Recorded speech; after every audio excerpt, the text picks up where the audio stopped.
Hello and welcome. My name is Jessica Ray Prado, and today I'll be speaking about emotion and safety as it relates to advanced research methods in qualitative design.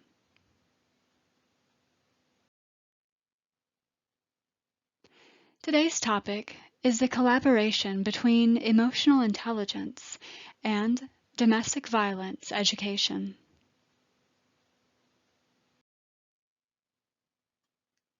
Looking into the background of domestic violence prevention through education, there is no connection currently made between emotional intelligence and safe relationships.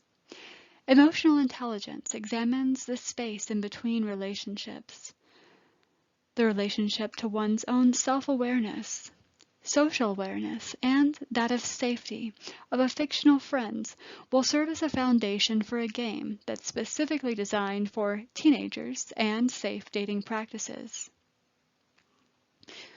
This also explores the area of gamified learning, which is a way to make learning fun while also reaching the audience where they are in life.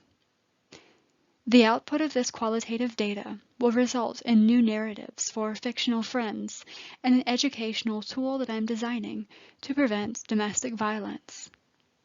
This game may also find use therapeutically, as counselors can share safe dating narratives with clients who have witnessed or experienced domestic violence. There's currently a very large gap in research as there are no educational resources that provide learning through gameplay. Domestic violence prevention is currently being done through the education for public on vocabulary. This means speaking about what emotional domestic violence may look like as opposed to physical domestic violence, or even elder abuse or financial abuse. After this education is done, learners are typically asked to recall simply definitions of vocabulary or terms around this topic. Emotional intelligence is the aspect of adding the self-awareness and the social awareness to real-life events happening every day. Emotional intelligence and safe dating habits for teenagers may be best discovered through gameplay, which is also referred to as gamified learning. So instead of recalling definitions, reusing educational tools for domestic violence, learners will go through a game of experiential learning with role-playing games. The research question during this qualitative research methods course is, can gamified learning improve the retention rate for education around domestic violence and work to prevent domestic violence? The world of domestic violence is also known as intimate partner violence, and this is a reality for 1 in 4 women in the United States.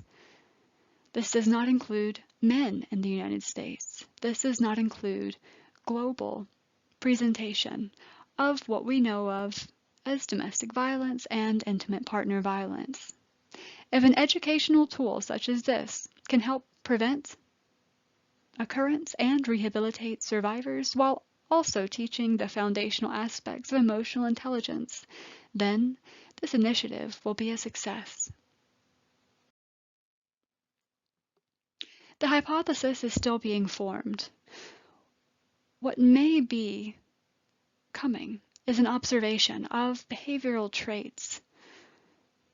This could be something like grooming. This could be something like isolation. But currently the hypothesis is being made through the observation in case sampling of deviant behavior and growing the narrative.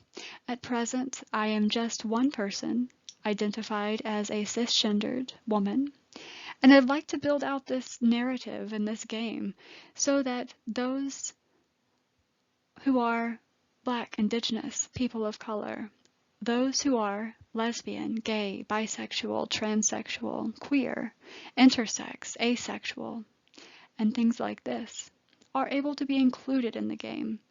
I alone, as a cisgendered woman, cannot do this, so my hypothesis depends on the narratives of others. When looking at population and methods, the case sampling that I've chosen for this study include the narratives of between 5 and 15 people.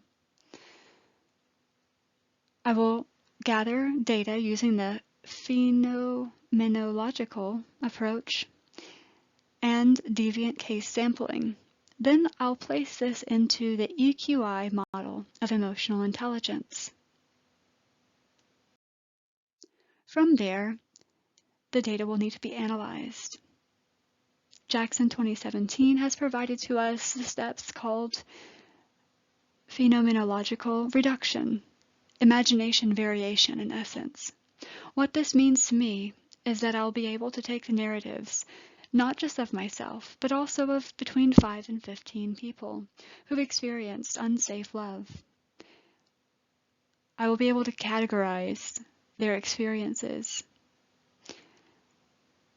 through imagination variation and dive deep into what the core of the issue is in order to recreate it in a safe way, in order to recreate it in a way that also protects the information, the PII, or personally identifiable information, of the victims.